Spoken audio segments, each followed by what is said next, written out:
বছর পূর্তিতে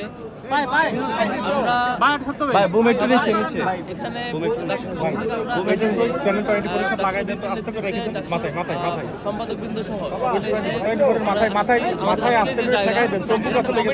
নেওয়ার জায়গা সেটি হচ্ছে বিজয়ের 54 বছর পার হওয়ার পরও রক্তক্ষয়ী একটি সংগ্রামের মধ্যে স্বাধীনতা লাভ করেছিলাম। সেবার আমাদের কমিটমেন্ট ছিল আমরা ইনসাফের একটি বাংলাদেশ গড়ব, যেখানে মানুষেরা আজাদি পাবে, মানুষেরা তাদের কথাগুলো বলতে পারবে, মানুষের রাজনৈতিক স্বাধীনতা থাকবে, মানুষের সমান অধিকার, মানুষের যে প্রাপ্য অধিকার সেটি নিশ্চিত হবে। সেটি মহান মুক্তিযুদ্ধের একটি বড় কমিটমেন্টের জায়গা ছিল, কিন্তু আমরা সেটি ফেল হয়েছি। সেই জায়গায় আমরা দেখেছি এদেশে বাকশাল কায়েম হয়েছে, আমরা দেখেছি এদেশে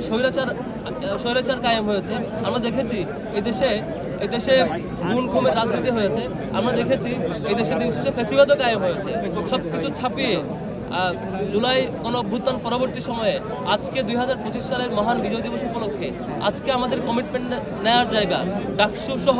সকল ছাত্র সংগঠন এবং সকল ছাত্র জনতার কমিটমেন্ট নেওয়ার জায়গা, সেটি হচ্ছে যেই উদ্দেশ্যকে সামনে রেখে লক্ষ লক্ষ মানুষেরা জীবন দিয়েছে, রক্তক্ষয়ী সংগ্রামের মধ্য দিয়ে আমরা স্বাধীনতা পেয়েছি, সেই কমিটমেন্ট মাথায় রেখে আগামীর বাংলাদেশে ইনসাফ কায়েম করা, মানুষের অধিকার নিশ্চিত করা, কথা বলার স্বাধীনতা নিশ্চিত করা, দুর্নীতি এবং যে গুণ খুনের রাজনীতি ছিল সেটির কবর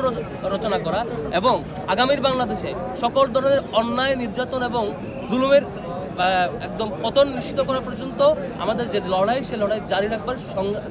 রাখবার কমিটমেন্ট নেওয়ার জায়গা এখানে আমরা নিতে এসেছি। আমরা মূলত আজকে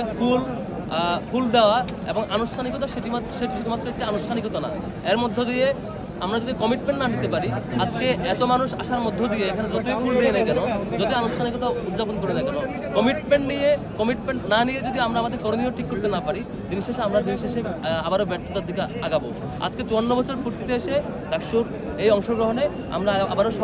শপথ নিতে চাই আগামীর বাংলাদেশে ইনসাফ কায়েম করার জন্য, আগামীর বাংলাদেশে ন্যায় নীতি নিশ্চিত করবার জন্য, আগামীর বাংলাদেশে দুর্নীতিকে কবর দেওয়ার জন্য, আগামীর বাংলাদেশে সকলের অধিকার নিশ্চিত করার জন্য আমাদের ছাত্র হিসেবে যে দায়িত্ব, নাগরিক হিসেবে যে দায়িত্ব, সেটি পালন করার কমিটমেন্ট আমরা নিতে চাই আজকের এই